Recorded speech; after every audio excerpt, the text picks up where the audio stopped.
jechuudha. Komponentii kan kompiitaraa walii wajjin ilaalla. Komponentii kompiitara neetworkii keessatti argamanii hardweer, sooftiweerii fi neetworkii periferaal. Neetworkii periferaal jechuun ala kompiitaraati. Kompiitaratti kan sakkaaman yookaan immoo kompiitara wajjin kan wal quunnaman jechuudha. Kompiitarri akkuma dura dubbadhe yookaan immoo viidiyoo darbe keessatti akkuma isinitti hime kompiitarri waa lamadha. Yookaan kiliyaantii ta'a yookaan immoo sarvarii ta'a jechuudha. Kiliyaantiin kompiitara rikweestii gara sarvariitti ergu yoo ta'u fayyadamaa yoo ta'u, sarvariin immoo kiliyaantiidhaaf deebisuu daataa isaan barbaadan kennuu fi risoorsii garaagaraa kan qabeenya garaagaraa kiliyaantiidhaaf dhiyeessuudha jechuudha. Bifa kanaan suuraa kana ilaaltanii hubachuu dandeessu jechuudha. Kan biraa immoo neetwork interface kaardii yookaan immoo niikii ishee jechuudha. Isheen tun immoo kompiitaraa fi neetworkii wal quunnamsiisuudhaaf gargaarti. Kompiitara irratti attach taatee kan argamtuu fi maazarboordii irratti maxxantee baasiidhaan karaa kompiitaraatiin kan wal quunnamtuudhaa fi keebilii ala kompiitaraatii dhufu neetworkiitti fi kompiitaraaf neetworkii kan wal quunnamsiisu niikii kanaa jechuudha. Daataa qopheessuudhaafis ni gargaarti, erguudhaafis, daddabarsuudhaafis, to'achuudhaaf illee ni gargaarti. Daataa simatee gara baayitiitti jijjiiree akka CPU hubatuuf dabarsitiif jechuudha.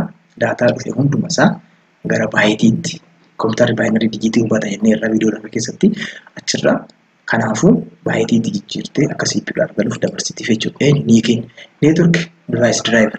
Driveriin kun immoo neetworkii akka kompiitarri akka neetworkii hojjetuuf neetworkiin akka wal quunnamuuf niikii kanaan akka wal quunnamuuf kompiitara kan ajajuu kan eeyyamtuuf jechuudha. Kompiitarratti kun fe'amuu baannaan kompiitarri neetworkiin hojjetuuf niikiitti fe'uu hin danda'u jechuudha. Kompiitarri akka niikii walii galuuf neetwork device driveriin kompiitara irratti fe'amuu dirqama jechuudha.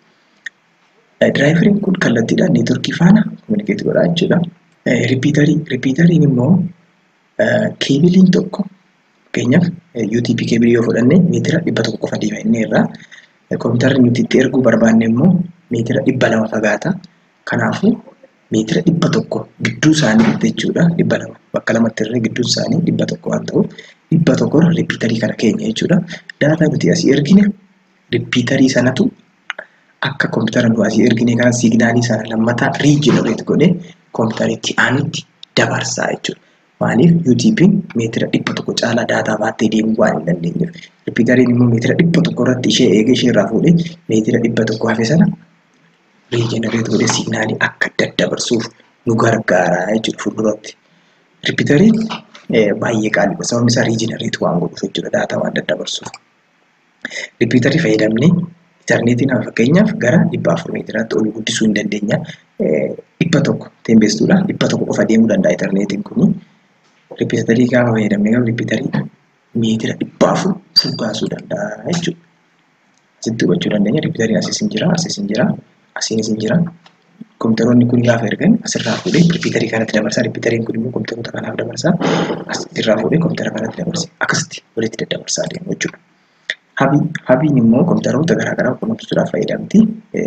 Star topoloojii irratti ilaallee dhufneerra signaalii poortii tokkorraa dhufe koppii gooti.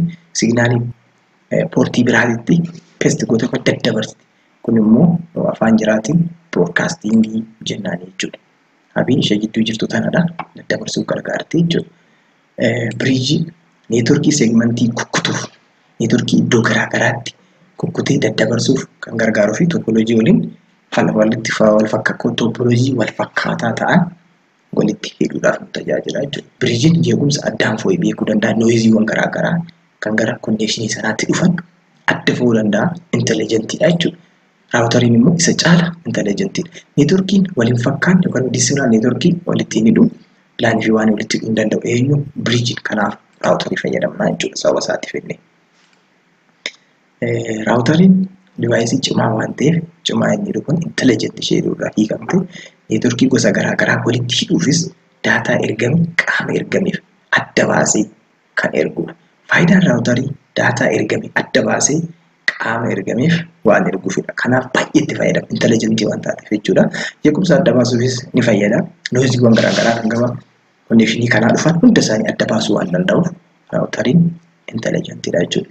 Divaayisii intelligentii waan ta'eef baay'ee suuta deema hubataadha jechuudha. Kanaaf suuta deema hanga biriijii hin ariifatu jechuudha. Garuu immoo qaaliidha biriijii caalaa. Raawutariin laanii tokko laanii biraan wal quunnamsiisuuf ni gargaara. Yoo waanii diriirsuun yoo xiqqaate raawutarii lama qabaachuu qabna jechuudha. Fakkii kana ilaaltanii hubachuu dandeessu jechuudha. Switchiin akkuma habii taate habiirra xiqqoo kan fooyyeftuu fi destination yookaan immoo daataan iddoo itti argamu adda baastee beekuu kan dandeessudha jechuudha. Habiirra intelligentidha jechuudha devicein kun. Habiirra fooyyeftuudha jechuudha. Ayyee sagantaan guyyaa irraa kanumaan goolabne irraa waan hordoftaniif ulfaadha. Viidiyoo kana immoo namoota biroofis barnoota kana daddabarsuu hin irraanfatina. Yoo isin fayyaduu baate nama biroo ni fayyada. Share godhuu, subscribe godhuu fi like godhuu nu jajjabeessuu hin dagatinaa isiniin jenna. Barnoota gaarii akka irraa hubattan abdii qabna. Waan hordoftaniif galatooma. Yeroo biraa barnoota biraatiin hanga walitti deebinutti nagaatti.